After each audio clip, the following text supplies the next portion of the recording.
Hi, I'm Jaclyn. And I'm Courtney, and this is Caffeinated Crimes. Welcome back to an episode where Jaclyn is very excited because for the last however long we've been doing this podcast, anytime we're recording, GarageBand tries to connect to my AirPods, which is what I use to talk to Courtney over FaceTime on my phone. So I'm always like, no, please do not connect. And then sometimes I have to restart the recording because it messes it all up, or it'll just automatically switch without asking me. But now, a year and a half-ish in, I have discovered that there's a little box that you can check that says, don't ask me this again. And I wish I would have learned that a long time ago, but we did now, so I'm very excited about that. Bright things going forward. Yeah, apparently the AirPod microphone is the worst for podcast recording. Yeah, I've heard. I can see that. They were saying if someone doesn't have a mic and wants to use headphones, use the old-fashioned ones, because the AirPod one is just trash. Yeah, I can definitely picture that, but they work well for hearing other people, but then it gets frustrating when my computer's always trying to connect. But also Courtney told me before we started recording that I could just tell my computer to forget that device, and I'm like, oh yeah, that is a thing that, I don't know, I've just been on the struggle bus for no reason apparently. It's fine. Hey, I'm hungover today, so I'm on the struggle bus too. It's going to be a great episode, guys. Drank a little too much, but we're good. We're good. It was a fun time. Those post-COVID times where we're just living at large and living... Is that a saying? Living at large? I don't think that's... Nope. Living the dream? Sure. I don't know what I was going for there. I mean, living at large makes sense. So why not make it a saying? That's my new saying. It's not me. I'm never living at large, but I'm glad other people are. So... But we do have some true crime updates. So yesterday, which was July 24th, Rodney Alcala, who was the dating game killer, I think is what he went by, passed away at a hospital in California. So, we never want to celebrate death, but he won't really be missed. But unfortunately, there are a lot of his victims that are still unknown. So that is super sad. They did find a lot of photos of women in his possession that we're not sure if they were raped, murdered, what happened to them. They have not been identified. So that is super sad. And I know the podcast The Murder Squad with Paul Holes and Billy Jensen, they did a several-part series on him a while ago. And so their website does have those photos up on there for people to see if they recognize anybody. So definitely, check that out if you or someone may be able to identify someone in there. Yeah, definitely go look at those pictures in case you might know someone. We don't know if they're victims or just women he took pictures of, or we have no idea, because he was horrible, basically. I don't really have any other words for it. Yes.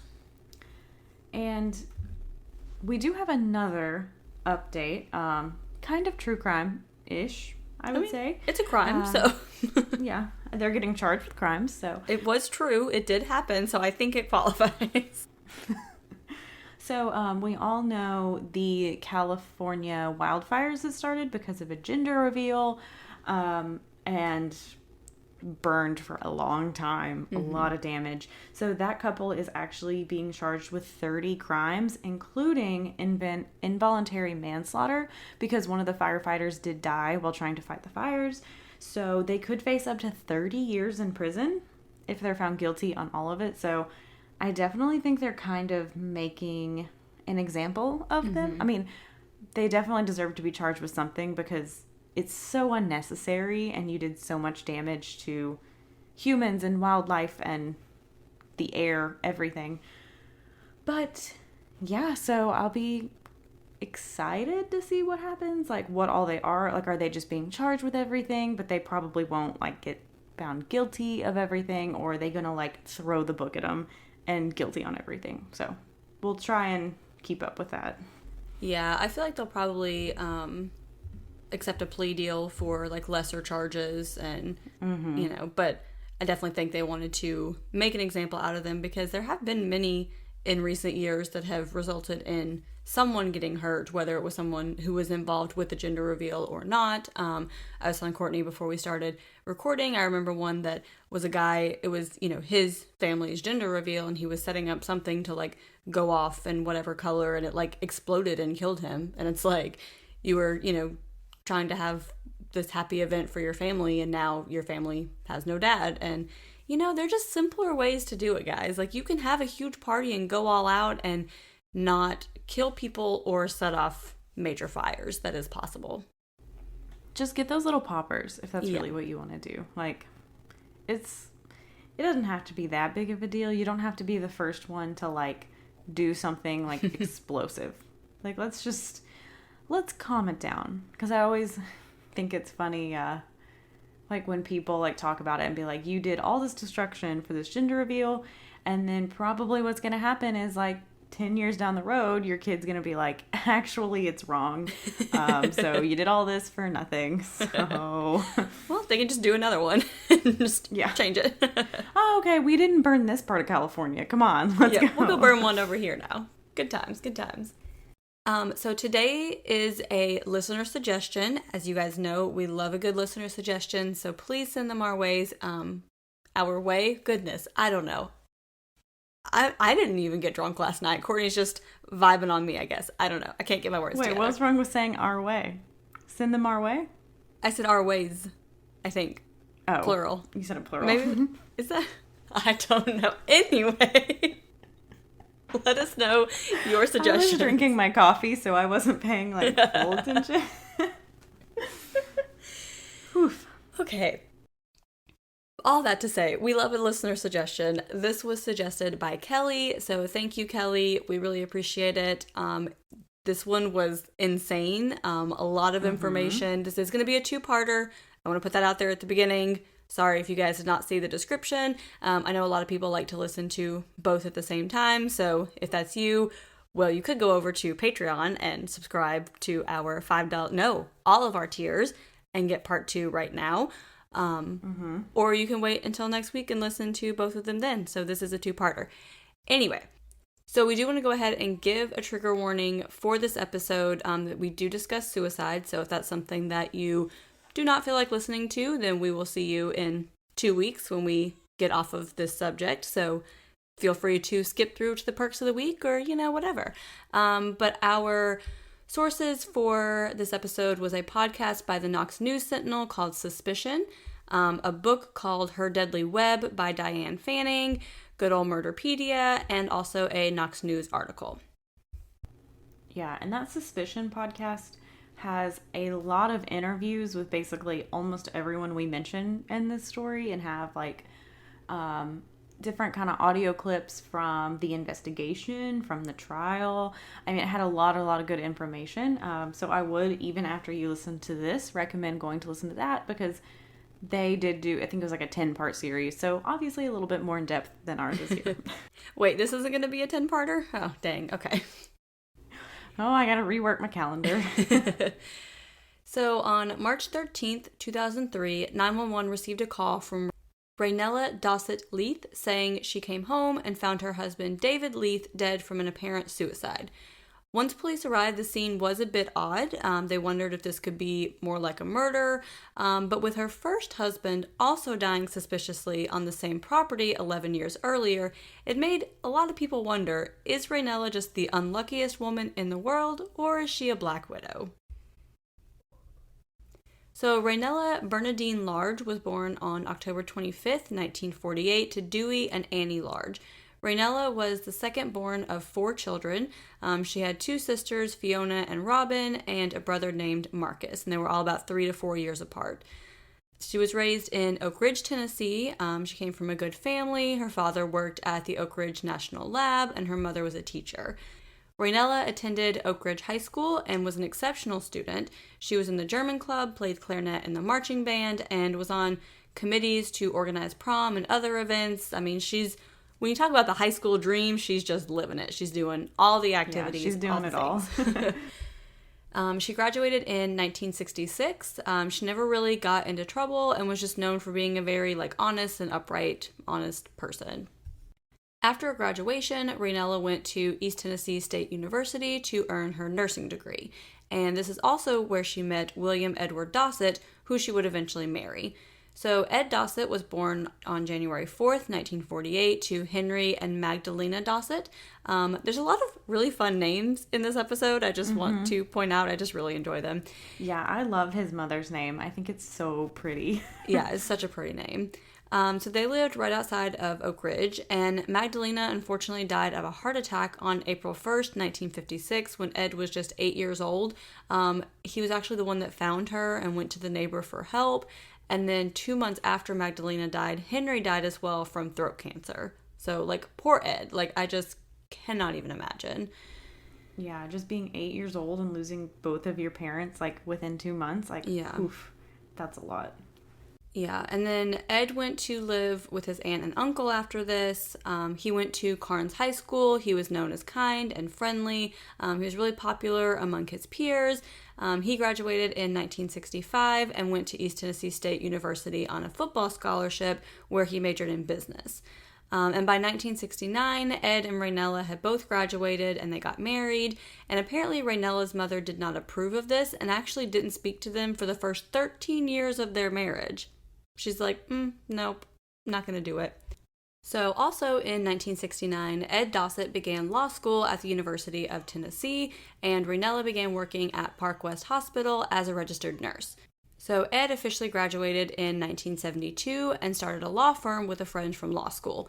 They quickly added more attorneys to the firm and expanded their business. So, unfortunately, Ed did eventually have an affair with his receptionist, Kay Holden, and that would last on and off for a few years. And Kay would also speculate that Ed was with other women as well throughout this time. So on December 22nd, 1978, Raynella and Ed had their first daughter, Raynella Magdalena Dossett, who went by Maggie, and after her birth, Ed built a new house on his family's farm so that they could all move there. In 1982, one of the district attorneys retired and Ed decided to run for the position. He didn't really seem to stand a chance of winning, but he did, and he was elected.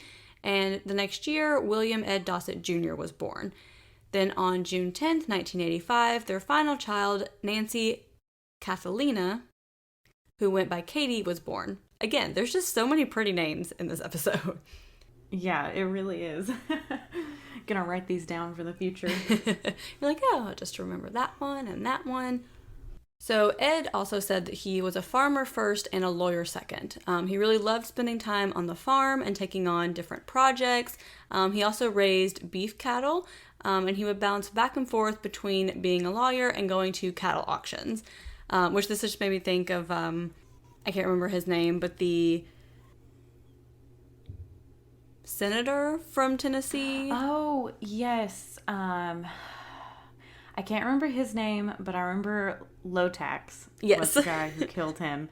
Yeah, I can't remember his name, but yeah, kind of the same thing. We're just on the farm and then was like, well, I guess I gotta go and do the government high profile stuff. government job, but I'm just doing my farm really is what I want to do. But he was the county's top attorney and was the Knox County District Attorney General in 1982. So many people who helped work on the farm and some of Ed's family weren't really the biggest fans of Raynella.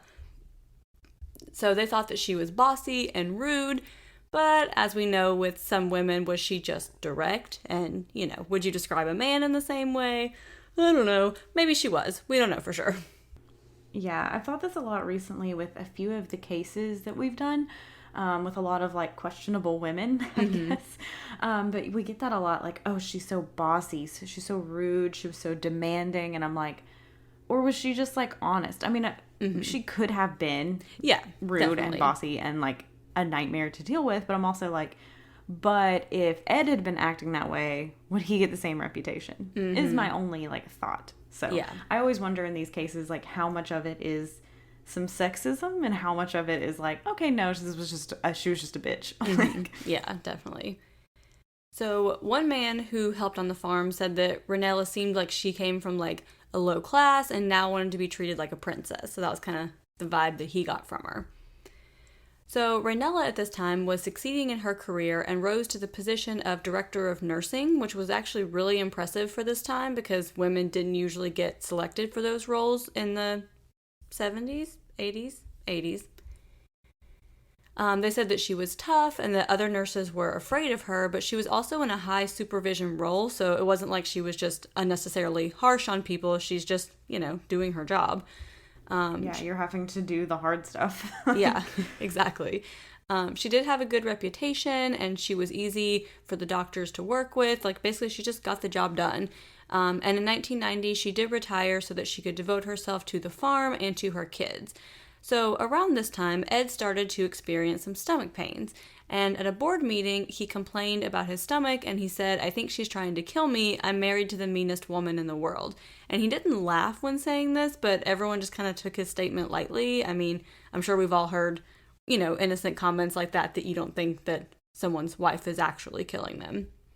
Mm-hmm. But the statement would be kind of eerie in hindsight. So in October of 1991, Ed went to the hospital for an appendectomy. I promise I know what that word is. I just can't spit it out. However, during the operation, the doctor found adenocarcinoma, which is a type of cancer of the appendix that involved the small intestines and metastasized to other organs.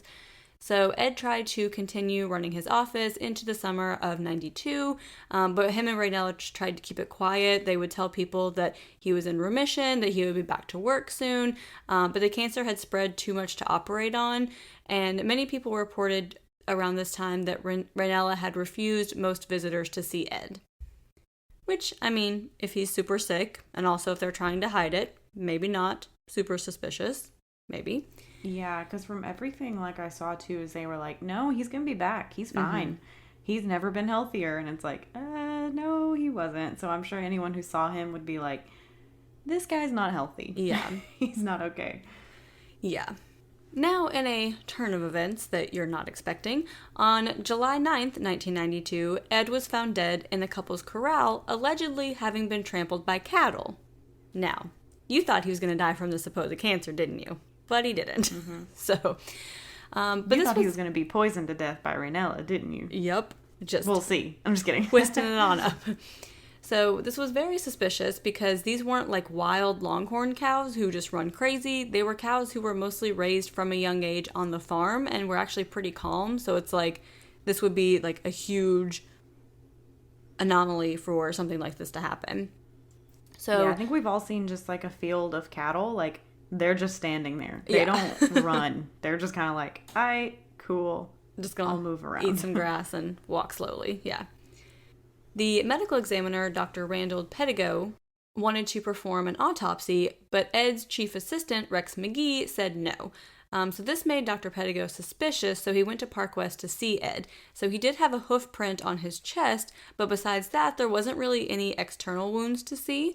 So at this time, Dr. Pettigo also found out that there was a double indemnity clause on Ed's life insurance policy. So basically, if the death was an accident versus an illness or, something else, then Raynella would get an increased payment. So now he's got some major suspicions about Ed's death.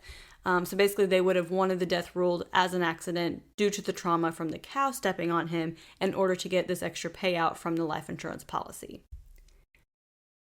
So at this point, Dr. Pettigo wanted to talk to Raynella and go to the farm to see the scene to get a good idea of what was going on. So when he got to the farm, he found a lot of people there. So officers, family, friends, neighbors, other lawyers who worked with him. This place is just full of people. So Raynella talked to Dr. Pettigo and said that Ed hadn't been doing well, but he still wanted to go out and see the cows, and he decided to go by himself. She said she didn't hear him calling for help, but she found him in a gateway area where a gate would open and close between two pastures. So a press conference was held where they said that the cattle surged, which is the exact word that they used, and pushed Ed down and trampled him. Again, like we said, this seems highly, highly unlikely for this type of cattle. So the story was released, but Dr. Pettigo didn't really believe it. He thought that Ed was too weak to go down to this area, even if Raynella was with him. Because remember, at this point, he is super, super sick. So why would he be going down to check on the cattle by himself? And Dr. Pettigo just thought there were too many odd things. So the refusal of the autopsy, wanting a death certificate with the cause being accidental, how weak Ed would have been to go down there by himself. He's just getting a lot of red flags. Raynella did refuse the autopsy, and under the law in 1992, Dr. Pettigo would not order one on his own. So you had to have both the medical examiner and the attorney general's signature if the family was resisting. So since Ed Dossett is dead, Rex McGee would be the next in line, and he was agreeing with Raynella that he did not want an autopsy. So there really was no immediate foul play indicated here, so, it's not really absolutely unheard of that a family wouldn't want an autopsy. Like, if this is what actually happened, as the family, why would you request an autopsy? Because you're like, clearly this is what happened. We don't need to waste, I don't know if, taxpayer dollars on that or whatever. But also a lot of, religious beliefs or just beliefs in general. You don't really want your loved one being taken apart after death if there's no reason for it, Yeah, definitely. An autopsy can be very, it's a lot, on the body. And if that's the thought of that when it's, not necessarily, 100% needed to do, Definitely. So Dr. Pettigo called the sheriff, and while the sheriff also wanted an autopsy, he could not order it. The law has changed since then. So nowadays, they probably could have, overridden the family, but at this time they couldn't really do that. So Dr. Pettigo called the U.S. attorney and told him the situation, but unfortunately, he could not order it either because this wasn't a federal matter. So the federal courts weren't involved in this. So Dr. Pettigo tried to talk to Raynella and said, I have to find some physical findings that it was an accident if I'm going to rule it that. I have to do this to find something because I can't put my name on this autopsy, report, if I don't have any evidence. And he said if I didn't have this evidence, the insurance would probably definitely deny payment too. So it's you're not going to get that double indemnity you're wanting. Mm-hmm. So after this discussion, Raynella agreed to an autopsy, but not a full one. So she set a lot of conditions, and she wanted it to only be a torso autopsy. So if while doing the chest and abdomen, they found signs of trauma, they would stop immediately, and they would not do his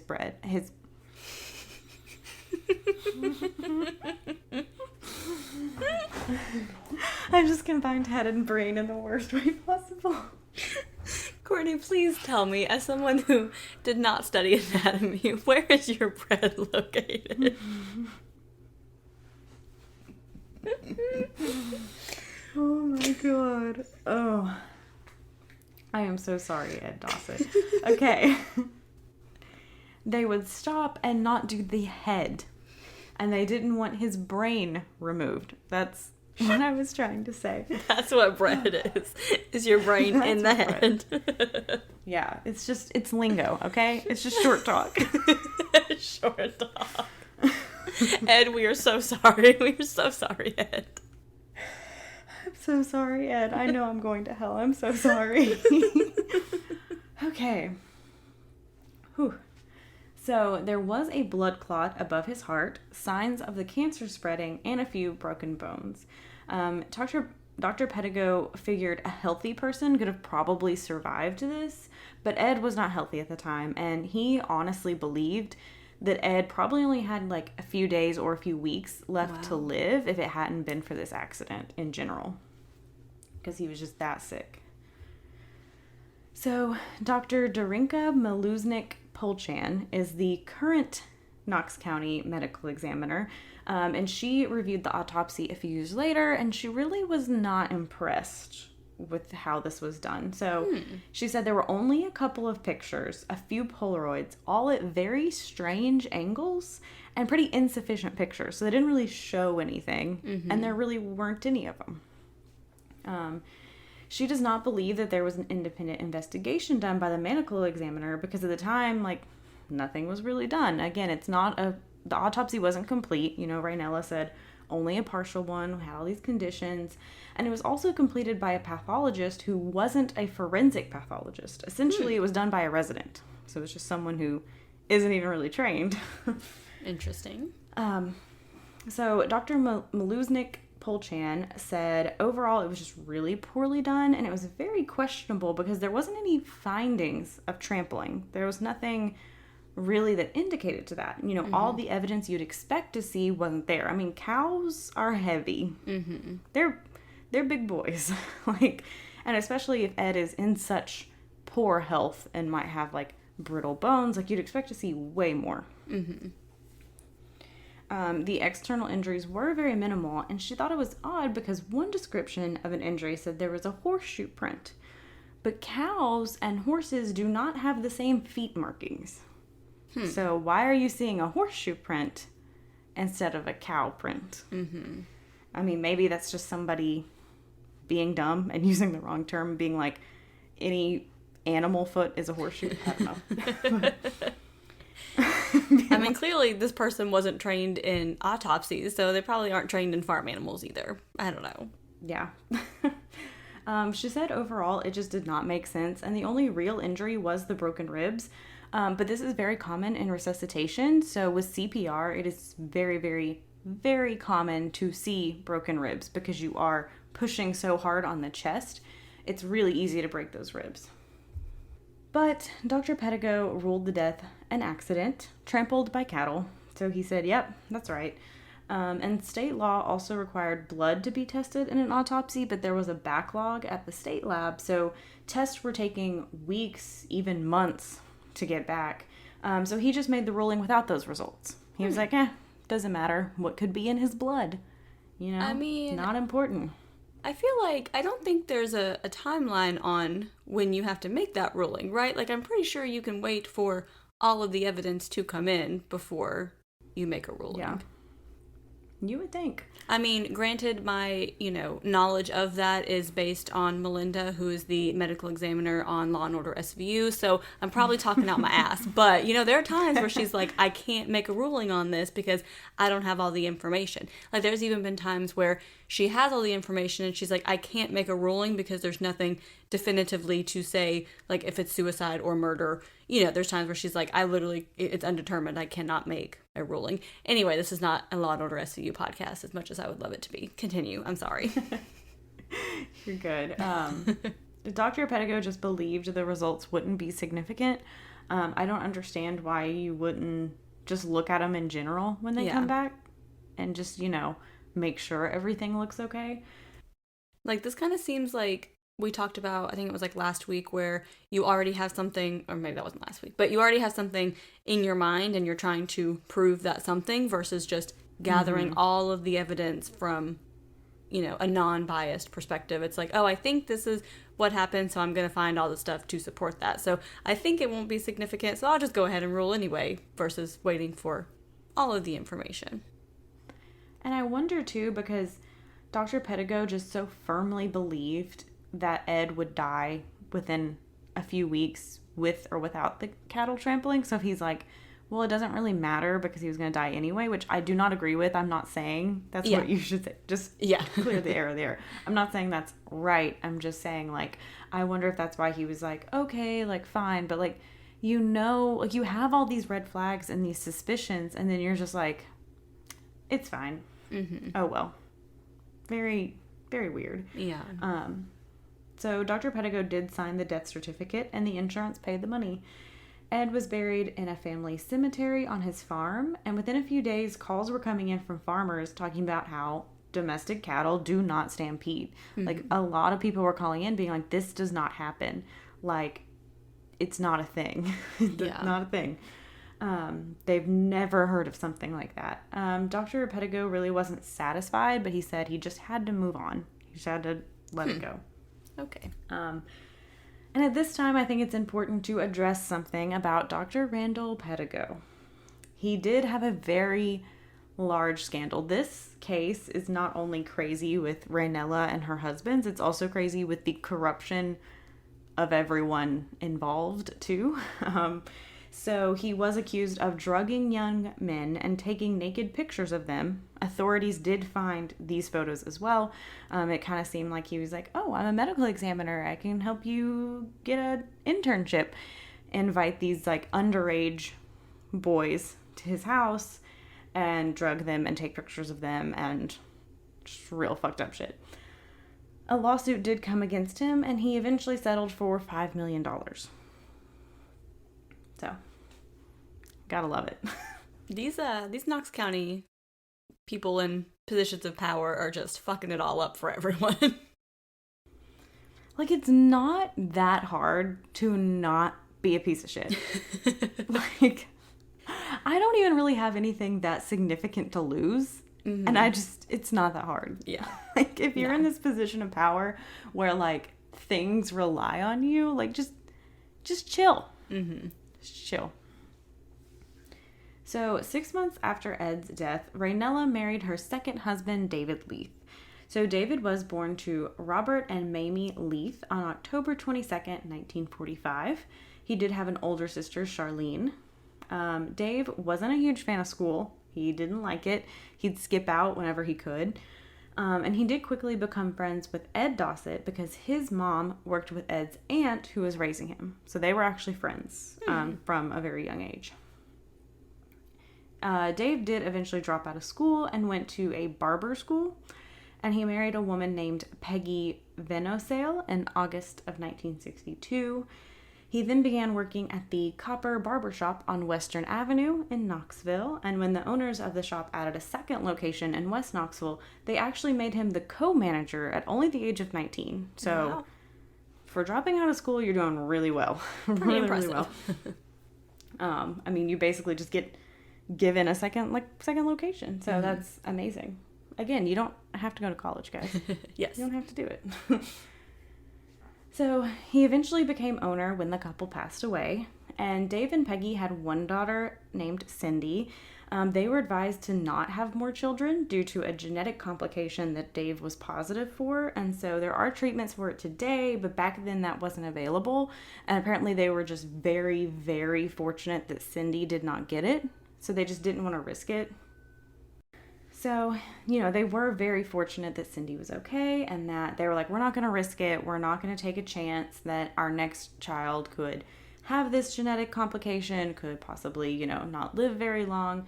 But in 1970, the couple did divorce after Peggy learned of Dave having an affair, which while researching this, I was like, man, why is every single case that we research, somebody is cheating? Mm-hmm. Somebody. Makes me lose my faith in her humanity here, but... Also in 1970, Dave lost his left eye to a wood chipping incident. So apparently he got something in his eye. He decided to just not go to the doctor. He just went to sleep. And then the next day it was like, okay, yeah, it's gone. It's too far gone. And he was very self-conscious of it. And then he became very self-conscious in general. So he started going to the gym, and he did have a few various cosmetic procedures done. So he got hair implants, he got a tummy tuck, he got a facelift. He was like really trying to just like make himself look better. This will kind of come up later. I promise we're not just randomly talking about this for no reason. And he also had one more brief marriage before he married Raynella. In the last few years of Ed's life, Dave and Ed started to hang out more. And so Dave would come and help with the farm chores, and he actually served as a pallbearer at Ed's funeral. In the few years before Ed died, Raynella would take her kids to his house a few times to swim in the pool. And this was like after her retirement. So like they knew each other. This wasn't random. So now I'm thinking of Chuck Kaczmarczyk and Martha Ann, which we did a while ago. Like there's a lot of similarities to a lot of cases in this episode. That does come up. I think we mention it. I can just go ahead and give like a little brief thing, but some people do think that David and Raynella teamed together to make Ed look like an accident to get the payout. It's all speculation, to be honest, at this point, but it is a theory that kind of goes, some people really do believe there was something going on before Ed died. I'm just going to put it out there. If you remarry someone 6 months after your spouse dies, you were probably involved with that person before your spouse died. Like, yeah. You can't fall in love that fast. Like, no. It didn't happen. If any of y'all know me personally, you know exactly who I'm talking about. I'm just going to throw that out there. You know exactly what's going on. Y'all know. Anyway. So Dave and Raynella went on their first date in either late August or September of 1992, and they got married on January 3rd, 1993. And many of Dave's friends did warn him, like, you're moving fast. People are going to suspect you were together before Ed died. He didn't care. He's like, whatever. And Dave moved to the Dossett farm. So, on December 14th, 1994, Eddie and Maggie, who are Raynella's kids, were in a car accident. So Maggie was driving and she had collided with a car, and Eddie had actually been thrown from the car. So Maggie was only 14, and by law, a licensed driver would need to accompany her. So according to official reports, Raynella was in the car, but a responder on the scene said Raynella was not in the car and just showed up later to try and cover it up. 2 days later, on December 16th, Eddie did die of his injuries. So that is very tragic. Poor Maggie. Like, oh, that's gotta be really rough. Yeah, I can't even imagine. So in 1995, Raynella did find out that Ed had an affair with another woman that resulted in the birth of a child. So her late husband's mistress, Kay Holden, was in the middle of a divorce with Steve Walker. She told him about the affair and how Ed was actually the father of one of their children and not him, which, whew, that's a bad thing to pull out. That's not what you want to tell someone. I mean, you should tell them that if that's what happened, but you don't want to have to tell someone that. Don't let it happen in the first place. Yes. So in May 1995, Steve came to talk to Raynella about it. He said they talked in the kitchen, and she said how she'd heard the rumors too, and he thought that, they could still be friends. And Steve did kind of talk about how, like, Kay would be like, oh, I think Ed was, like, sleeping with someone, and Steve's like, why is she so mad? Like, I get it's, like, your boss, and that's unprofessional, and now he's like, oh, that's why you were so mad. I get it now. It makes sense. Okay. So 8 days later, Raynella came to Steve's transmission shop, and she said she found some papers about the child that he might need to see. So he said she had kind of like a different type of shirt on, and like her hair tucked up in a ball cap, like not really how she would dress, kind of like she was hiding her hair, not like a loose shirt. And she said to get in his car, and the papers were in the barn at the farm. Why was that so hard for me to say? Yeah. And they had talked about the affair. So Raynella apparently is talking to him and goes, you know what? If you want, I'll stop right now, and you can go pee on Ed's grave if that makes you feel better. And Steve's like, I'm good. That's not going to make me feel better. No need to do that. Thanks, though. Thanks for the offer. It takes two to tango. I'm not just mad at Ed. I'm mad at my ex-wife, too. So they stop to the farm, and he goes over to a location where she said the papers were. So Steve gets there, and he doesn't see anything. And when he turns around, he sees Raynella with a towel with a pistol in it raised up. And she starts shooting at him and misses, thankfully. So Steve turns and just starts running. He's like, I gotta go. And he went into some woods, and Steve gets lost because this farm is massive and he's not really sure where he is. So Raynella's following him in the car, and he gets away because she almost like hits him with his car. Basically like some kind of collision, and he's able to get away. But Steve did twist his ankle. He's out of breath because you're probably not expecting to be running that much that day. Did not stretch beforehand. Did not prepare for this. No. Did not work on your breathing techniques. Did not properly hydrate. Bad idea. So he had just climbed over a barbed wire fence, and he just like collapsed. He was like, I'm out. So Raynella walked toward him with the gun, and she said, I used to be a better shot. I can hit you from here. So Steve is just like pleading with her, like, please do not kill me. And she points the gun and pulls the trigger, but she was out of bullets. So, whew. Yeah. Very, very lucky. Steve's very lucky. Yes. So Steve said that after this, she just completely transformed into this like caring nurse. She offered to take him to the house and she would take care of him, but Obviously, he didn't really trust her because he's like, you've literally tried to kill me multiple times now. So he decided to make a run for it. He did grab her gun and run into a location where he could hide. So while he was hiding, Raynella was already forming a story about what happened.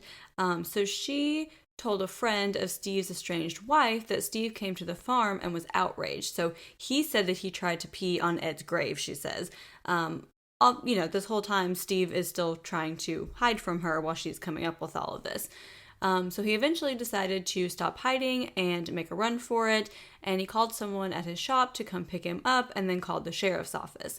So Steve agreed to come back to the farm, but he was too scared to get out of the police cruiser. And Raynella already had defense attorneys waiting and filming at the farm. So.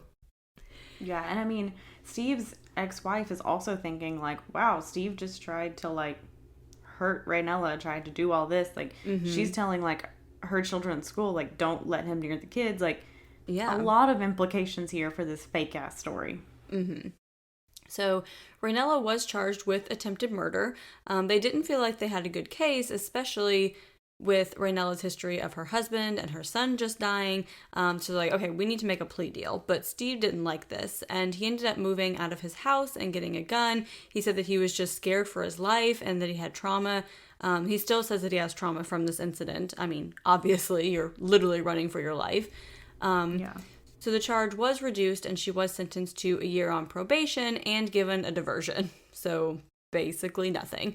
So the case could be dismissed and her criminal record expunged after 5 years. So no one really knows exactly why Raynella tried to kill Steve.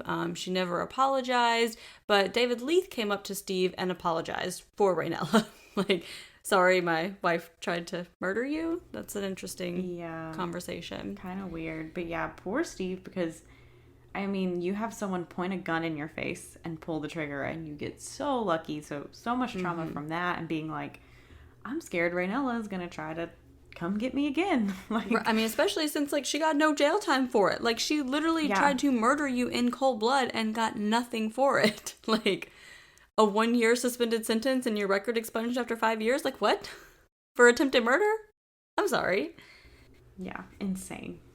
So, as we mentioned at the top of the podcast, on March 13th, 2003, Raynella found the body of David in their bedroom at 11:30 a.m. So she called 911 and reported her husband's death as a suicide. She was hysterical, crying, begging for help. The 911 operator kept asking her to calm down so that they can help her. So we are going to go ahead and play the 911 call here. County 911. Help me! Help me! Ma'am, where are you? Please help me! Ma'am, what's going on? Ma'am! My husband shot himself 3031 Solway. Hurry! Okay, where is your husband? Hurry! He's in the bed. Please hurry! Okay. I'm gonna vomit! Ma'am! Ma'am, I need you to calm down so I can get some help to you, okay? Ma'am. So, you can hear her hysterics and how she is portraying the situation. Not calm, not speaking rationally, just going crazy. So detectives were a bit suspicious of Raynella. They weren't sure if what she was saying was completely true. And many officers, EMT, and others show up to the scene. Family members show up, community members. It just quickly becomes a circus. Again, very much like Ed's death before, just a ton of people there. And when the EMT arrived, they said that she was outside on the ground very still, and they were actually scared that she was dead. But they walked up to her and touched her, and then she just went into hysterics, and she was crying, and they're like, she didn't really do that until we arrived. Like, it was kind of like it was on cue. Like, as soon as we got here, then she's like, okay, now I gotta turn it on. Which is very weird to be, like, just laying there, like, so still they think you're dead, and then they touch you, and you're like, wah! And just, like, freak out, like, not really what we're expecting to see here. Nope, doesn't make much sense. So the lead investigator, Perry Moyers, went to the scene, and in a recording he had from the scene, he talked about how cold David was and how his fingers were starting to become stiff, and it looked to him like David had been asleep. So he was nude with a pillow between his legs, and there was a tray with untouched food and unused silverware. So David was in the bed, covered up with covers. The telephone was off the hook beside him, and the gun was beside him. There was also a lot of blood on the bedding and the floor. So Moyers obviously wants to talk to Raynella. He asked her if this was how she found him, if the covers were just like they were. She said that she may have covered him up, but she couldn't remember. He asked her if she always slept nude with the pillow between his legs, and she said yes. He frequently had the pillow between his legs to prevent a Charlie horse in his back. Raynella told the detective that David's mom had been diagnosed with cancer, and they were talking about it the night before. Raynella was talking about how she was going to be okay. They asked her about the gun, and she said that she had no idea where the gun came from, that she hadn't seen it before, but she said maybe her stepdaughter Cindy knew. So Raynella had left the farm to run errands, and she said that David was still in bed. She said that she brought him breakfast before she left, and when she came back, she found him shot and the food untouched. There was no sign of forced entry into the house. All the doors were locked, so it wouldn't appear that it was a random person breaking in. So David Leath did have a gunshot wound to his forehead, and the gun was beside him on the bed, like we mentioned. So it did appear to look like a suicide, but when Moyers took a closer look, he opened the .38 caliber Colt revolver, and it appeared to have been fired 3 times. So they did find another hole, which was possibly the final shot, in the bed, as well as one almost under David's body. And only one of the shots actually hit him in the forehead. So 3 shots in a suicide is very, very odd, but 2 or 3 shots isn't impossible necessarily. So it can actually be more common than you think. So it's very important for the investigators to figure out the order of the shots, because obviously if the 3rd shot came after the shot to the forehead, then there's no way that this was a suicide. And a gun expert determined that it would take 10 pounds of pressure to fire this gun. So with the shot that killed David, it severed his brainstem, so he would then have no body function, and it would be impossible for him to fire the 3rd shot. So even if he had convulsions, which the medical examiner said he did not have, it still would not be enough to fire this gun. So apparently it can happen where you can have multiple shots attempting to kill yourself. Like if you think maybe, you pull the trigger and you flinch and you move it away from yourself because you're scared, so that's how this could possibly be a suicide. But again, the order of the shots is very important. So the 3 gunshots, coupled with him looking asleep and the positioning of his body and the gun, is all very suspicious. Apparently there was also different ammunition in the revolver, so this might help them tie the different bullets to the different shots. And obviously, as always happens, the 911 call was very heavily critiqued. So she did say, "My husband shot himself 3031, and then continues with the address. So some people think that she was going to say that her husband shot himself 3 times, and then she catches herself because she's like, oh, I can't say that. However, other people focus on the fact that she was just saying, help me, and like she's just stressed out and she's quickly trying to get the address out, which, I can definitely see if you're like in panic mode, you're going to stutter, you're going to get things wrong, you may repeat yourself, things like that. Like with most things in this case, you can really view it multiple ways. So detectives are obviously suspicious of Raynella. They know that she lost her first husband and her son, but she also tried to kill Steve Walker. So it's like there's a lot going on here. There were many suspicions about Ed Dossett's death too. So they're like, okay, this is either the unluckiest woman alive or she played a role in both of these. So Detective Moyers wanted a second interview with Raynella, so she did hire a defense attorney and a private investigator who went to Park West to confirm her alibi. So some people thought that this was suspicious, but it really just seems like she's trying to be smart. Like if you really didn't do it, you're like, I need to prove that I didn't do it. And her first husband was also a district attorney, so she definitely knows what it means when they say that they're going to interview her a second time. She knows that she's a suspect. She's going to make sure that all of her bases are covered, that she has everything together. And there was no sign that she was trying to coerce people to be her alibi. Like she's just trying to hire someone to speak to people there to confirm her alibi. So, again, could go either way, that she's like, I know that they are suspecting me and I need to make sure and prove that it wasn't me. Yeah. So at this interview, Raynella did detail her morning for her alibi. She said that her daughter Katie had left for school at 8 a.m. And she had watched a show with David and then left around 9 a.m. So she first went to her mother-in-law's house. So that's David's mom, Mamie, who is sick in the hospital, and she was picking up the mail, checking on the house. And then she went to Park West where Mamie was and visited with her. So she talked to the nurses and doctors. She did work there for a long time, so she probably knows a lot of them, just kind of catching up. Mm-hmm. So as she's walking out of the hospital, she gets a call from her daughter Katie, who says she's not feeling well. So Katie, her whole life, has been struggling with some medical issues, and she's asking Raynella to bring her some medication.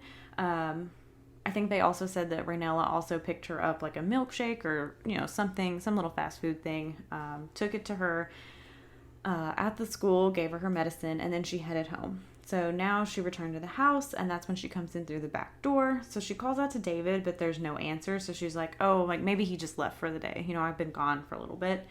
However, then she found him in the bed.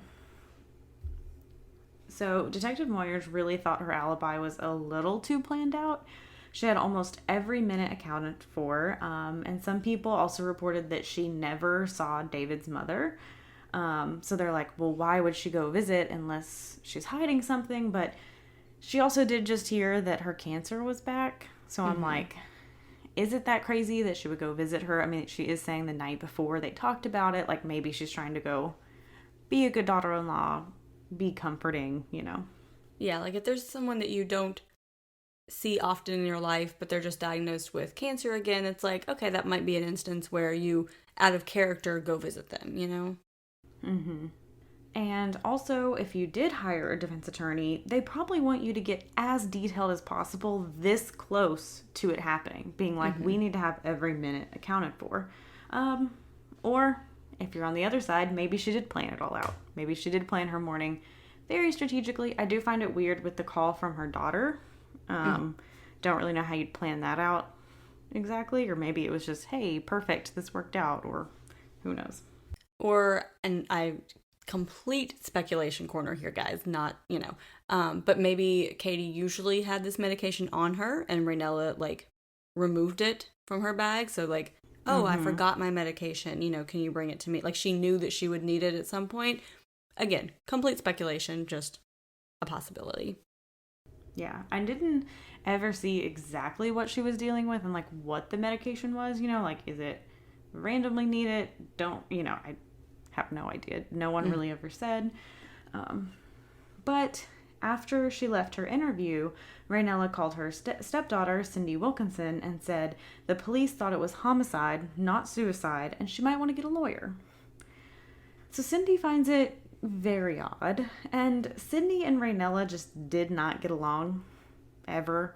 They had a really big falling out after Raynella had asked to be named the guardian of Cindy's children, and Cindy said no. So they didn't really get along. However, David and Raynella's kids did get along really well. So David actually did walk Raynella's oldest child down the aisle at her wedding. So they really did love David and have a good relationship with him. Mm-hmm. On the day of David's funeral, Cindy went to her grandmother's house to get clothes for her to wear. And she found that her papa's gun was missing and only the holster remained. And she knew that Raynella had been one of the last people in the house. So Cindy goes to the funeral home and learned that David had been cremated. And Cindy says that David was against cremation, did not want it ever, not his way, didn't want that. But the funeral home said it was all taken care of and paid in advance by Raynella. So I know this sounds suspicious, but she had prepaid for both of their funerals and cremations in 2001, which is a few years before this. So it kind of seemed like when I first heard it, I was like, oh my gosh, she went ahead and just did this. But it's you did that a few years ago unless you're really playing the long game here, It seems like it might have just been, I don't want my kids to have to deal with this. I'll go ahead, pay for it, have it arranged, whatever. Especially because she did it for herself as well. It's not like she just did it for him. And, you've already had one spouse die, so it's that's probably something that's in the back of your mind is just that reminder that, oh yeah, I'm going to die eventually, so let me try to make it as easy as possible on my family, versus someone who had not been through that with the first husband may not necessarily think to do that, you know? Yeah, and I mean, for Raynella's 2 kids too, their father had died, their brother had died. She's like, I need to make this as, you know, easy for them as possible, like the least they have to do. So after learning this, Cindy did take the holster to Detective Moyers. The gun that fired the 3 shots did fit into this holster. So they're like, okay, maybe this is the gun. And Cindy's suspicions were an all-time high now, because she really does not believe that her dad would kill himself. And then, when she's already very suspicious, she learns about David's new will. So, she learned that her dad's will had been changed. David and Raynella made wills where if one died, the other got everything. So, if Raynella died, David got everything. If David died, Raynella got everything. And it completely cut Cindy out and left just everything to Raynella. So they were like, this doesn't feel right. She's like, I don't think my dad would just cut me out like this. However, there's a problem, because this is only what Raynella says the will says. No one can actually find the will anywhere. So, and Raynella only has a copy of it, not like the official one, which I guess isn't good enough. David kept the original in a sock drawer, but it wasn't there. So Raynella's like, well, the police have been in and out. Maybe somebody grabbed it. They denied that. And she said, well, you must have lost it. You know, point the fingers. Like that Spider-Man meme where they're like, yes. The 4 Spider-Mans are pointing at each other. So the lawyer who helped set up these wills said David was not happy with the will. He didn't fully understand what it meant when they signed it. And he had met up with the lawyer later, and the lawyer said he was upset with how, like, it was set up. He wanted to meet with him, like, without Raynella there. He even started crying, which was very uncommon for David. He didn't change the will, but asked what he could do if he changed his mind. And the lawyer said, you can either come back to me, and we'll fix it, or just completely rip the will up, and then it won't be valid. So Cindy wonders if maybe this is what David did, is at one point just destroyed that new will because he wasn't happy with it, which would make sense. That makes sense. So at this point, things are getting really ugly between Cindy and Raynella. And Raynella chooses to write Cindy a letter. She talks about how much she loved David, how she hates that it has to be this way. She then said it was time to tell her about David's medical situation they had asked her to keep private from even his family. Got a lot of medical conditions here. It was revealed by Raynella and David's doctor that David was suffering from dementia. So his doctor said it started in 2000, and he had started acting differently. He was sleepy and grumpy. They did a brain scan, and it did find like a mini stroke. And he did seem to get better, but never really fully recovered, and things went downhill. Raynella had actually started keeping a diary about his symptoms and how they got along. So on off days, he would feel very paranoid and confused, and she would write, you know, David's very agitated today, we fought a lot, you know, bad mood, and then, oh, David's in a good mood today, had a good day, stuff like that. And at one of his doctor's visits, David allegedly said, help me, I think my wife is trying to kill me. So, and it was written in the nurse's notes that he said this. Again, if you do have dementia, paranoia does come with that. Like, that does happen when you have dementia. You're like, oh, I think people are trying to kill me. I think people are after me. So this could be very significant, or it could just be like a red herring, kind of. I mean, especially since it is documented that he did have this dementia. You know, it's not like Raynella's just saying it or whatever. Like my, you know, great-grandmother, as she was getting older, you know, before she passed, like she thought that her son and her granddaughter were trying to kill her, you know, with her pills and everything. And it's like, that is something that's very common for people who have, you know, dementia or just, you know, extremely elderly or whatever, that you think that, like, you can't think clearly and someone's trying to get you to take this medication and you're like, oh, they're trying to murder me with it, you know? So it is very possible. I had a great aunt like that who had Alzheimer's, and my Nana and my other great aunt were like, they couldn't visit her alone because then she'd be like, when they left, they'd be like, she came in and she stole from me. She took all my stuff. They're blah, blah, blah. And they're like, they had to go together at all times because, you know, make sure you have someone else there being like, this isn't true. Like, it didn't happen. Yeah, absolutely.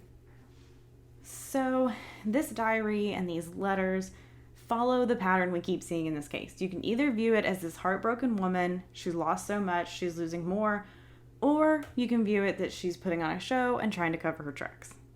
That's kind of the hard thing with this case, is it's like, you can really defend either side. Mm-hmm. So Cindy says she never saw any of this behavior Raynella is talking about with the dementia, and she just does not believe that it's true. And many of David's friends say the same thing, that they didn't see the behavior, you know. And his doctor said they can't know for sure if it was Alzheimer's or another brain condition until an autopsy was performed. So, in 2006, this is 3 years after David's death, there was no arrest and there was still no will. So, Raynella decides to go to probate court and ask for her copy of David's will to be made official so she could have everything. Because this is a very long time for, like, things to kind of be in limbo, too, for everybody, not just Raynella. But, and I mean, this is a legal question. I'm sure you probably don't know the answer to it because you're not a lawyer.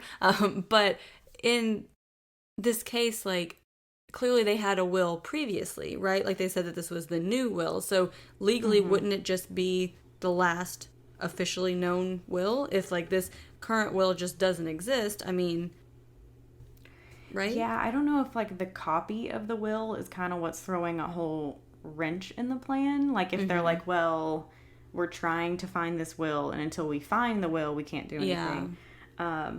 But yeah, for how long it was, I feel like you would be like, well, this was the previous will, is, you know. Yeah. It's very odd. A lot of... Thank goodness I'm not a civil lawyer. Yeah. It's a lot. Ooh. I was like, obviously I'm not a lawyer, so I have no idea. But, you know. Yeah. So Cindy was not happy about this, and she did fight back. So she filed a civil lawsuit against Raynella.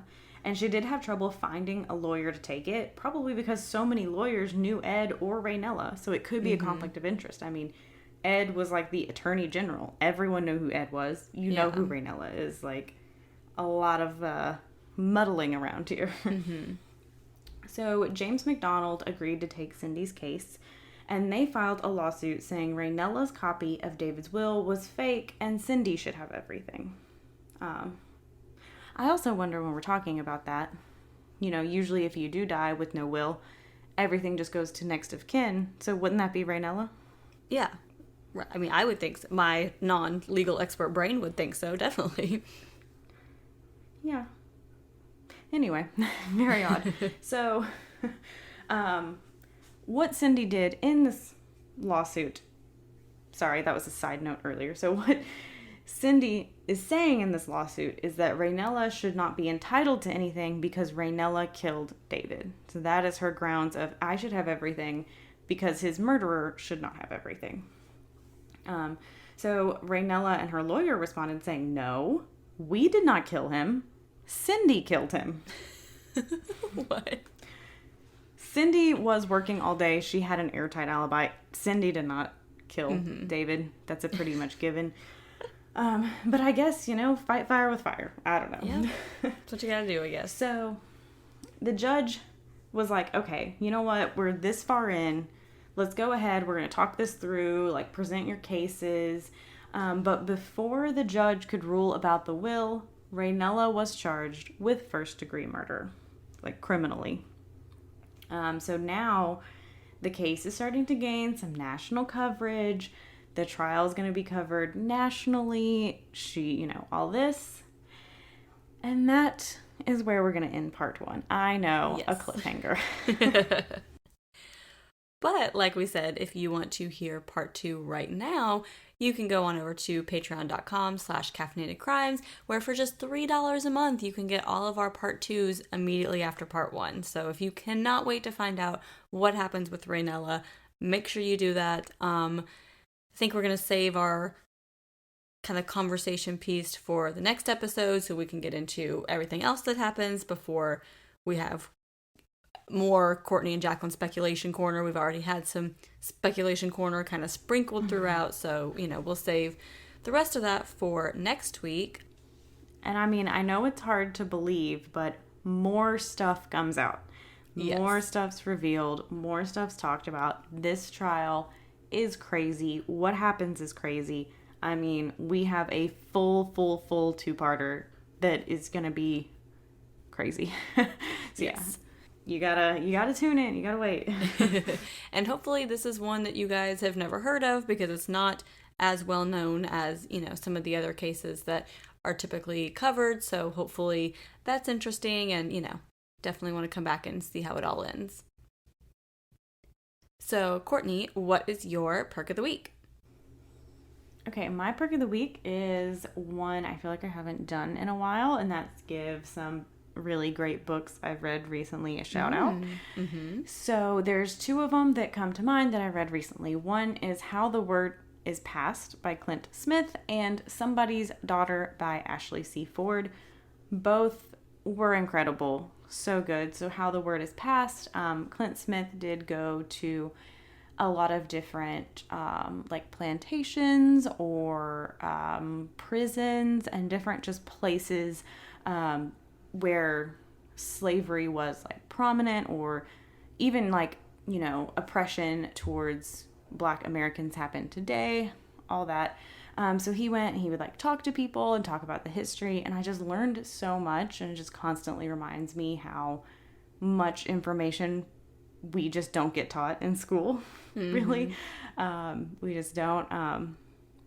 It was amazing. And then Somebody's Daughter was really good. It's like her memoir, and it was just so beautifully written, and just hearing her story and her life, it was just really good. And I feel like I hadn't done like a book shout out in a while, so I felt like it was appropriate to throw that one in there.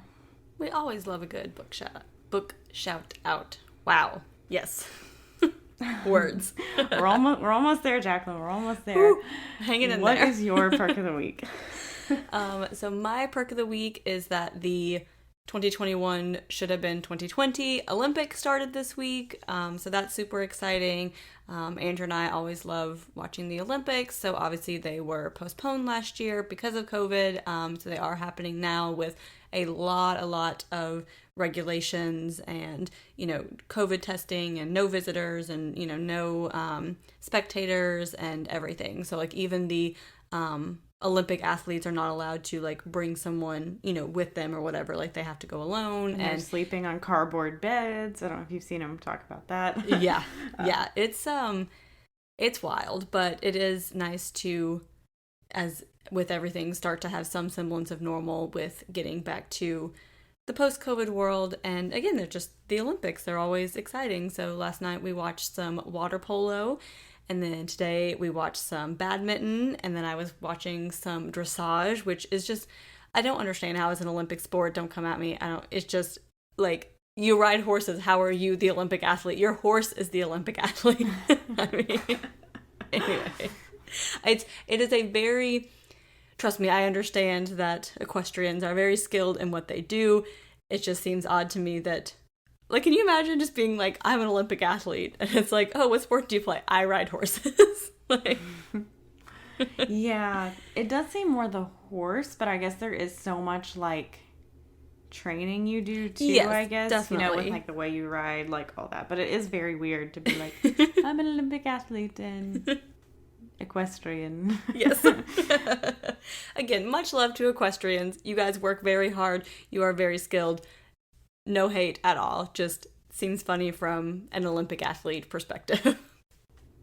Yeah, I was getting a little worried for the Olympics, thinking they might get canceled. I mean, it was kind of talked about because a lot of people, even with the regulations, were testing positive for COVID and can't compete anymore, which does suck. I mean, it's hard, but it happens, I guess. I mean, not really much you can do about it. Hope you make it next year, I guess.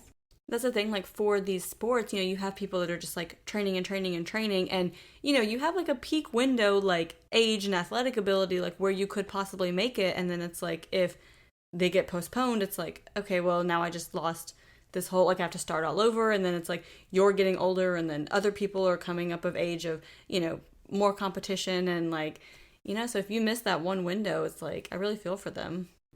Yeah, because it's only 4 years, and like, you know, some sports, obviously we see a lot of the same people come back, but like, I feel like track especially is one of those where it's like, when you're this age, like that's kind of the time it happens. Yeah. Or, you know, certain ones like that, you know, gymnastics, we've seen like a few of the same people come back for multiple, or like beach volleyball, stuff like that. You know, you kind of have a bit longer that you can do it, but some of those is so time specific where it's like, this was your window and it might not be possible that you're gonna get it next time. Yeah, definitely. So if you guys want to tell us about your book recommendations, your favorite Olympic sports, if you want to yell at me for saying that equestrians are not athletes, which is not what I said, but you know, if you want to come at me, go right ahead, it's fine. But you can do so at Caffeinated Crimes Pod on Instagram, on Twitter at CAF Crimes Pod, that's CAFF Crimes Pod, on Facebook at Caffeinated Crimes Podcast. You can email us at caffeinatedcrimespod@gmail.com.